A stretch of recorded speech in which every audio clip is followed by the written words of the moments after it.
Bonjour, ici Viviane Henny, accoucheuse de sens, de transformation et de mission de vie, responsable de Sepsipléroma.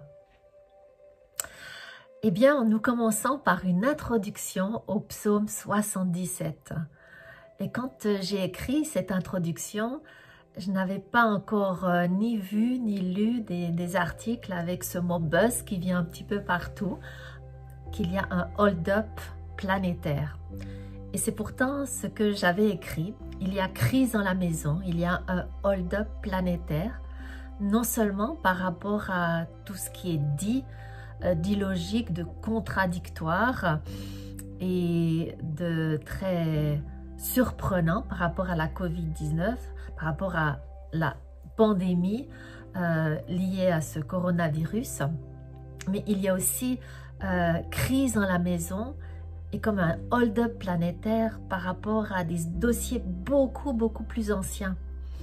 Je suis née dans les années 1950, à la fin des années 1950, et de cette époque-là jusqu'à maintenant, eh bien, j'ai vu de mes propres yeux la population du monde passer de 2 milliards d'individus à plus de 7 milliards d'individus.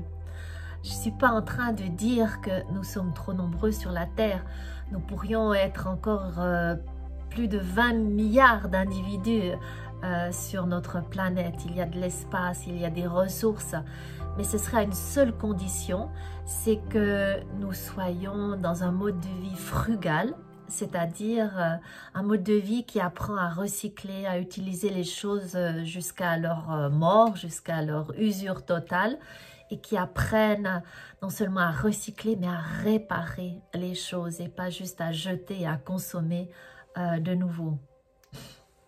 Oui, on consomme trop.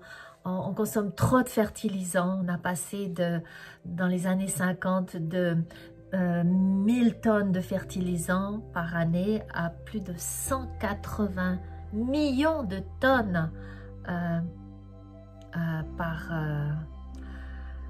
par année.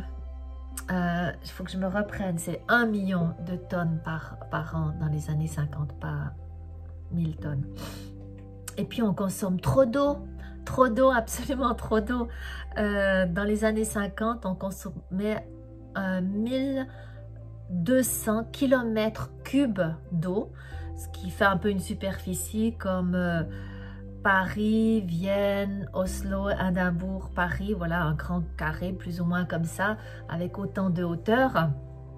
Et on a passé maintenant à 4000 km². C'est toute une autre superficie. Imaginez, c'est Paris-Dakar, ça on connaît bien. Ensuite, Dakar-Yaoundé, on remonte jusqu'à Benghazi et ensuite jusqu'à Paris. Et la même hauteur de 4000 km sur la hauteur, et ça, 1 km3, c'est ce que nous consommons d'eau par année. Oui, il y a trop de consommation, trop de CO2, trop de température de surface.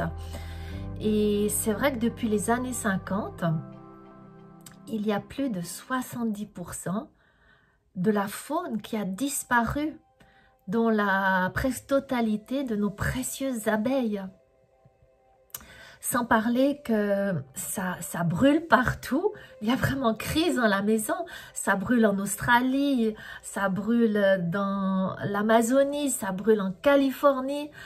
Et j'ai un ami personnel qui est combattant de feux de forêt en Californie et il m'a dit, il n'y a pas plus de 15 jours en arrière, que c'était terrible.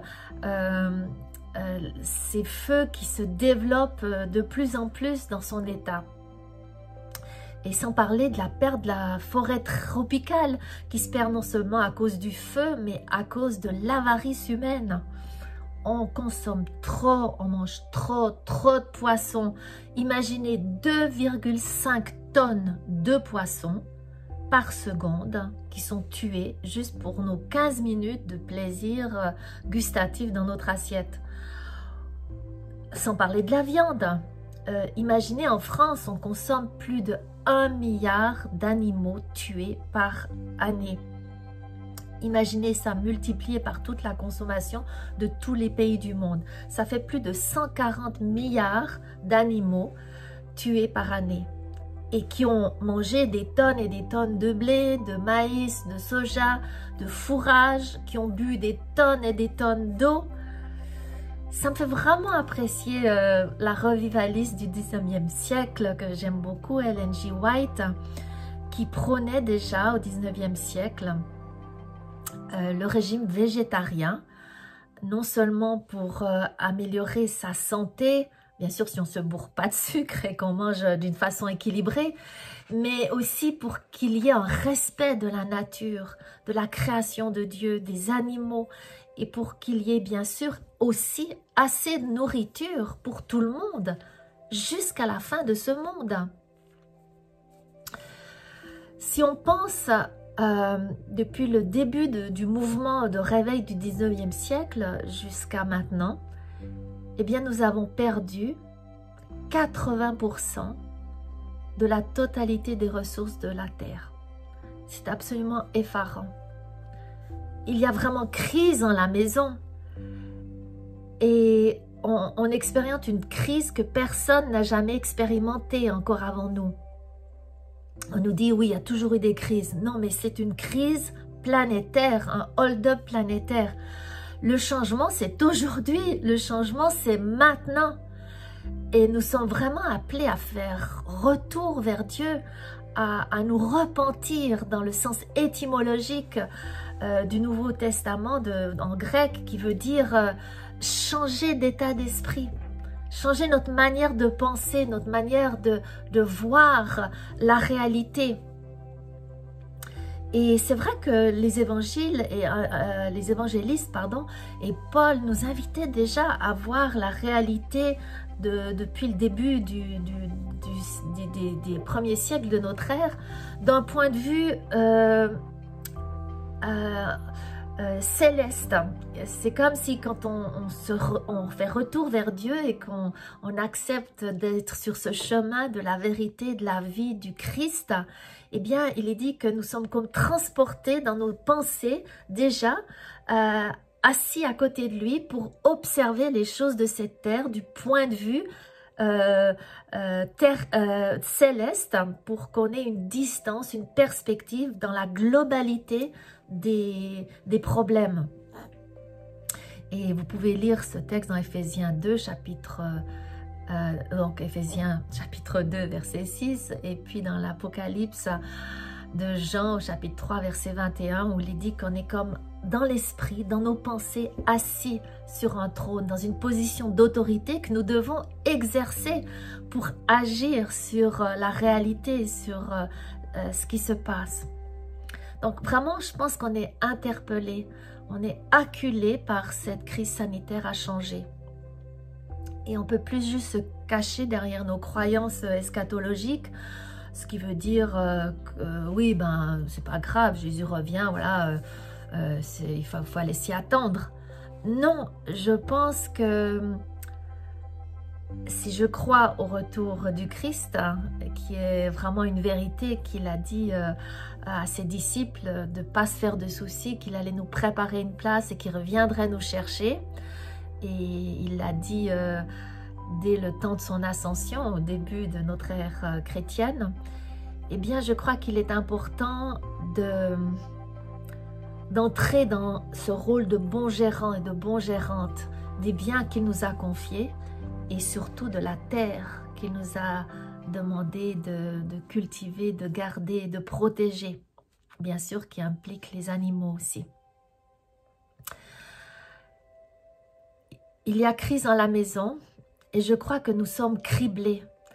Et vraiment, nous sommes interpellés en ce moment par l'histoire à changer. Et je pense que toutes les créatures de l'univers observent de voir comment nous allons changer dans nos attitudes, dans nos relations entre hommes et femmes, avec nos enfants, avec les enfants exploités, avec les femmes abusées, avec les pauvres, avec toutes les injustices qui existent. Comment nous allons nous positionner aussi face à l'information, à la désinformation. Comment nous allons nous positionner dans notre façon de manger, de consommer. Il y a crise dans la maison et c'est maintenant le temps de changer. non seulement de changer personnellement, mais de changer dans nos familles, dans notre manière d'être en communauté, et surtout de changer notre façon d'être dans nos églises. Et ce que je désirais vraiment souligner avec cette courte vidéo, c'est une interpellation à changer dans notre manière de prier. Je crois que c'est terminé les litanies de prières dites sans cœur, sans interaction, sans implication, sans engagement. Ces mini-prières que l'on fait vite avant de s'endormir ou avant le repas. Ces platitudes que l'on peut dire comme des leçons apprises par cœur. Vraiment, il est temps de changer. Changer notre façon de penser, notre façon d'interagir avec la réalité et notre façon de prier. Et c'est ce que je voulais vraiment vous encourager avec cette introduction à réfléchir, à vous positionner dans cette façon de penser comment, avec ce psaume 77 que je vais vous présenter dans 4 prochaines vidéos, de comment vous priez, comment vous vous positionnez face à Dieu dans votre vie intime, dans votre vie personnelle. Voilà, je vous souhaite une bonne journée et je rappelle qu'il y a crise dans la maison et que c'est aujourd'hui le temps de changer, le temps de faire retour, le temps de nous repentir. Bonne journée et à bientôt. Au revoir.